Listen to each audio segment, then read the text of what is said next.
Alors ça remonte déjà pas mal de mois en avant, puisqu'il y a les premiers contacts qui sont établis avec les futurs potentiels locataires. Donc souvent il y a une prévisite, confirmée ou pas, ça c'est déjà une première chose.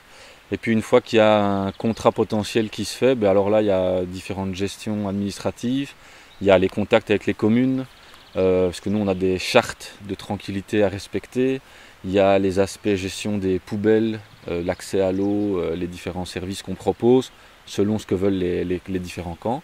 Il y a aussi des aspects liés aux préparations de terrain, donc là il y a de la fauche qui est obligatoire chaque année, des entretiens des abords, avec les arbres. Ici on est dans un espace assez arboré, donc il faut entretenir ces arbres qui grandissent chaque année.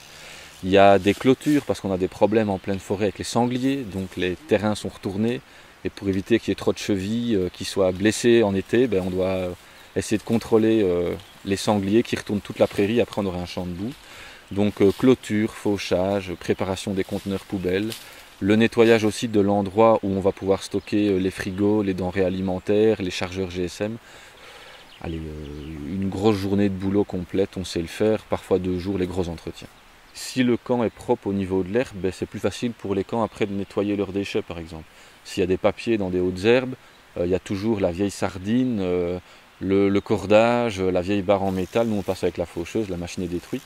Donc on a besoin d'avoir un endroit propre pour que les animés puissent ramasser à la fin du camp et les chefs veiller à ce que tout soit nickel. Donc ça c'est du win-win, mais voilà, il faut faire l'effort de faire une belle fauche et de débroussailler ce que la faucheuse ne sait pas aller partout.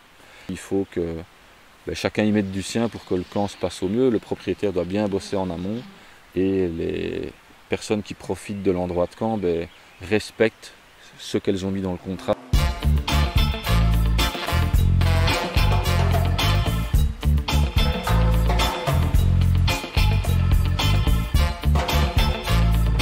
Nous on était vraiment fans de l'endroit et donc c'est aussi notre petit sanctuaire, on va dire familial, où on vient prendre du bon temps hors des périodes de camp.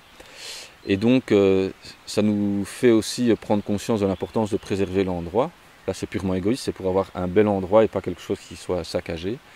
Et puis inversement, on est dans zone Natura 2000 ici, et donc c'est aussi un chouette moyen pour sensibiliser voilà, les animés, les staffs, toutes les équipes qui viennent ici sur place, de leur dire voilà, on est en zone Natura 2000, c'est pas pour rien, il y a des aspects biodiversité à respecter, il y a des arbres, les coups de hache dans les arbres, voilà, on essaie de sensibiliser, les produits de nettoyage et autres, puisqu'il y a une rivière pas loin, il faut être attentif. Et en général, on n'a jamais été déçu par rapport à un aspect nettoyage, ça c'est un truc qu'on peut souligner en tant que propriétaire, c'est pas la même chose partout. Mais nous, on a été suffisamment dans la sensibilisation, on n'a jamais été déçus par rapport à des camps où à la fin c'est vraiment un dépotoir. On a toujours des camps propres pour l'instant, donc je croise les doigts, j'espère que les prochains seront dans la même dynamique.